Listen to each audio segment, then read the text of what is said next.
damn veggies, and welcome into the Bro Force Squad podcast. Today we are doing our Bro Back review of one of the greatest movies of all time. Not sarcasm, that is Fast Five, the 2011 film directed by Justin Lin. We are leading up to Fate of the Furious. I am your host, Jeff Hornacek, and it looks like the podcast just got a little bigger. So let's go around the horn and meet our bros. First off, our own enforcer in the paint, our Agent Hobbs, Matt Geiger. Matt, what is up? Nothing much. I just watched 4 Fast movies in 3 days, and I haven't seen anything past Fast 4, so I'm very excited to give you guys my thoughts on this. Yeah, and the world needs to know. Also, our own Brian O'Connor, Brian Banner, the mad scientist. Actually, you're probably more like Tej Parker, aren't you, since you're a scientist? I like to think I'm a hybrid of both because I'm nerdy, but I'm still a badass. You can't be both, man. You have to have a weakness. It's bullshit. Nope, not a weakness. So I'm basically Vin Diesel. Okay, guys. That's how Vin Diesel would intro our Bro Back review. If you have not heard one of our reviews before, we like to break down every movie into 5 segments. The acting and the cast, the story and the plot, the best scene, any lasting impact or effect on pop culture, and its rewatchability. So let's dive right into it and shift into first gear. Matthew Geiger, what did you think of the acting and the cast in Fast Five? I mean, the people that are in it, it's basically the same as any other movie you've seen. Paul Walker, Vin Diesel, Tyrese, all those go without saying. They bring them all together. I'll let you guys talk about that. Can I talk about my boy, because I'm the biggest WWE fan on this pod? The Rock brings the smacketh down to the Fast and the Furious and throws it straight up your candy ass. He is fucking fantastic in this movie. Jeff, what did you think about The Rock? He was a shot in the arm for the franchise. It doesn't matter what you think about The Rock, Jeff. Why do I always fall for those? Damn it. Fantastic in this movie. You should have dinged me. Anyway, he makes the movie. He got jacked. He did a lot of bicep curls. Drank his What do you mean got jacked? Isn't he just jacked in general? Once he got in the Fast thing, that's when he really started to vein out, for sure. He was already pretty big, but I loved him in this. I loved him as Agent Hobbs. He plays kind of a villain, kind of not, kind of like Vin Diesel and all that. But I love him. That's the only person I'm going to pick on. I'll give the rest of the meat to you guys. All right, into the garage to Brian Banner. What'd you think? Yeah, I mean, Geiger, you kind of said the same thing. You know, Paul Walker and Vin Diesel, like, you're going to get what you're going to get. What I thought were big here were the supporting actors. I thought Gal Gadot, I thought she did much better in this one than she did in the fourth. Gadot, you mean? Yeah, whatever her name is. Look, she's gorgeous. You get her fucking name right. All right, so whatever. Dallas is Legat. Is Legat. Legault. How we pronounce it in the South. Either way, she was much better in this one than she was in the fourth one. But I thought Tyrese and Luda killed it. Their chemistry together is absolutely fantastic. Them and the 2 Dominican guys, I don't even know what their names are, but they're fucking hilarious. Only thing I will add to that, Matt Schultz coming back as Vince, I thought was really cool and done in a pretty nice way in this story. Someone who sucked, was really, really awful in this movie, was Joaquin de Almeida, who played Reyes. That dude's a joke and should not be cast in anything else ever again. Aside from that, it's the usual characters. Love that Han's back. Love that Luda and Tyrese came back, and their little dynamic is awesome. So that brings us to our second category, the story and the plot. Brian Banner, evaluate that for Fast Five. Look, it's a great, fun heist movie. You don't really see any street racing, which is a little disappointing. But other than that, it's an awesome action flick. Lots of fighting, lots of blowing shit up. And just ridiculous practical stunts that are so unrealistic that you believe them. Very well said. Geiger, what yeah, the story I thought switched from Fast and Furious, a la Fast 4, as I know it. And it goes straight to heist and kind of an action theme.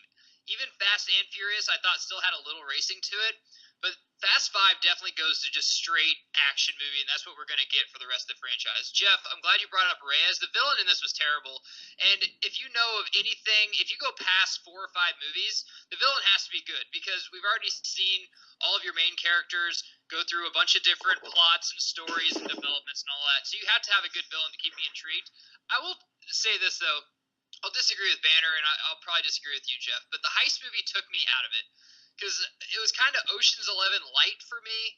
I didn't think it was a very good way for the franchise to go. I like the action, but the whole heist thing where you kind of got to think, Fast and the Furious is a lot of things, but it's not a thinking man's movie for sure. Dominic Toretto is not the guy that I think is going to like outsmart his way out of a situation. That's the only thing that took me out of it. But other than that, it was a fantastic story. It kind of brought the franchise back to life for me for sure. Yeah, this is my favorite story and plot in the whole franchise so far. I love heist movies. Even more about this, what was so exciting was the first time getting to see all of these characters united from all the different movies in the franchise was really cool. It was obviously like a part of the big selling point to it. So that to me was just really cool inherently. And then I think The Rock does a really good job of kind of pitting these characters. Like, not only is they're back against the wall with Reyes, but then they have sort of the anti-hero and Hobbs chasing them. And I really liked, we're going to spoil the shit out of it. Obviously, if you haven't seen it, you need to go do that right now. But at the end, sort of the reasoning behind them getting together and The Rock basically seeing like, okay, maybe you guys aren't that bad, especially since Reyes just fucking killed everyone on this street block. So, yeah, let's go fuck him up also. And all my boys. Exactly. Before we go to, I love that it was set in Brazil too. I like the scenery. The directing was very well done. I thought that was kind of a cool twist. I know they had to do it in a different country because they're one of the United States, but I'm glad they picked Rio. I thought that was kind of cool.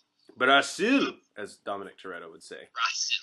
Best scene. I'll start us off here. My favorite scene, I hope none of you guys took this one, but every heist scene has like a pseudo montage in it where you kind of see like, oh, that's how these guys are getting their shit together. Like, they might actually be able to pull this off. For me, the embodiment of that was the scene where they kept having to get faster cars or soup up their cars to get ones that could outrun the pivoting of the security cameras that Reyes had. That was a really cool scene to me. It showcased kind of everyone's strength, how even some of the best precision drivers in the world in Dom's crew couldn't do this. And then, of course, it culminates with them just deciding, let's just fucking steal cop cars so we can just drive in at 2 miles an hour instead of having to outrun the cameras. Geiger, what was your favorite scene? The Fast and the Furious franchise can be called a lot of things. Original is probably not one word you throw around, but I'm going to use it on this because in most action movies or fight movies, it's who has the biggest gun or who has the biggest explosive or who has the best plan. But the Rock versus Dom fight was finally mano a mano, fist versus fist. Dom has been the superior alpha badass for about 4 movies now. In brings the Rock, who's bigger, faster, stronger than him. It was a perfect villain to have in this movie, so that's my favorite scene, man. The fight scene between them when Hobbs finally finds the tracker, and then they just fist fight for a while. That was fucking sweet. And I love at the end of that how when he slams the wrench in the ground, especially Jordana Brewster's reaction, I actually thought he might have fucking killed him for a second. Yeah, I totally thought he did. Banner, what's your best scene? My best scene, I'm going to piggyback off of yours, Jeff, and I love the scene where they bet $1 million for the quarter mile once they get the police cars. That was like the closest thing we got to a street racing scene in the whole movie. I just love it how the whole crew, like, that's still what they're about, is making money, and then it ends with them finding out that Mia's pregnant. That's really when I felt like that's the first time that this quote-unquote family becomes a family, because you have all these people from different movies coming together. This is the first time that they all are one cohesive unit. Definitely. I thought that was really cool. For sure. All right, effects on pop culture. Banner. This is the true shift in the franchise.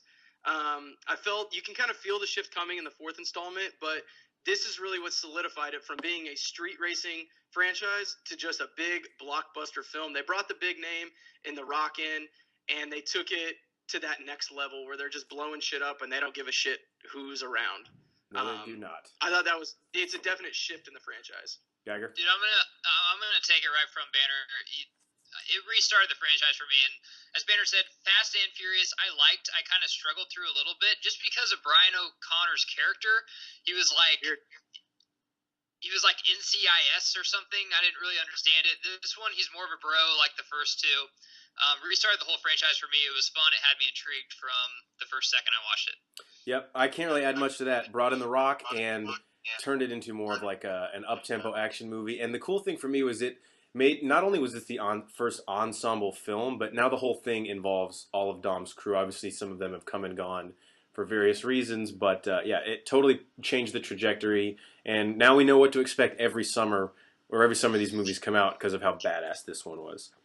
Last one, rewatchability. Geiger. Yeah, you have to, because if you don't really know what's going on. So, yeah, I'll go back and rewatch this. probably every year for the next 2 or 3 years because they're coming out with 10 of them. Yep, Banner.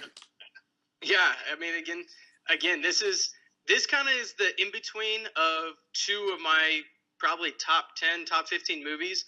It's like a mix between Ocean's 11 and Bad Boys, with not quite as good of acting. And it's just a ton of fun. I will rewatch this all the time. Yeah. That needs to be on the back of the DVD. That is a fantastic analogy. Tej and Martin Lawrence in a quote-unquote acting competition. That's like in one of the 5 rings of hell when you go down there. Yeah, for me, this is really good rewatchability. It's my favorite in the franchise. FX knows that I fucking need it, and they play it all the time, and I will watch it every time that it's on. So, high rewatchability factor for me, and it's just a fun movie. All right, guys, we have been the Bro 4 Squad podcast for Matt Geiger and our own Tej Parker, Brian Banner. I am Jeff Hornacek. Be sure to like us on Facebook, Bro 4 Squad Podcast. Subscribe to us on iTunes and YouTube. That's Bro 4 Squad, 3 words. Follow us on Twitter at Bro 4 Squad. Hop on the handy dandy internet and check us out at bro4squad.com. Thank you, guys, and we will catch you next time. Running ain't freedom. Give me my dessert first.